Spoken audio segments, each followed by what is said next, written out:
आमच्या आई कॉलेजच्या तिथं जागा आहे, ती 4 एकर आहे. तिथे पडून राहण्यापेक्षा मला असं वाटलं की आपण काहीतरी केलं पाहिजे, नाही का.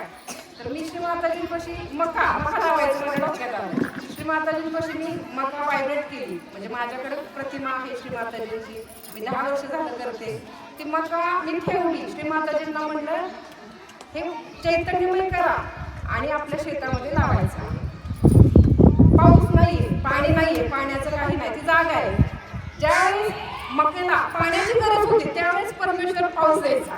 जे किती मोठा अनुभव आहे, म्हणजे आनंद होतो मला सांगताना की 1 लाख काहीतरी 1.5 लाखाची मका झाली न काही करता. मकेला काय खर्च लागतोय, म्हणजे हा पण बेनिफिट मिळतो. आपलं स्वास्थ्य व्यवस्थित राहतं आणि दुसरं म्हणजे सगळंच छान राहतं. म्हणजे आपणही व्यवस्थित राहतो. हे श्री माताजींच्या कृपेमध्ये म्हणजे खूप काही मिळालं आहे मला, अनुभव आहे.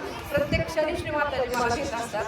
आणि मुलांमध्ये पण आपले जे मुलं आहेत, आता तुम्ही बघताय जगामध्ये किती नास्तिक चाललेलं आहे, हे कमी होतं प्रमाण. ही वाईट बुद्धी आपल्यामध्ये येत नाही.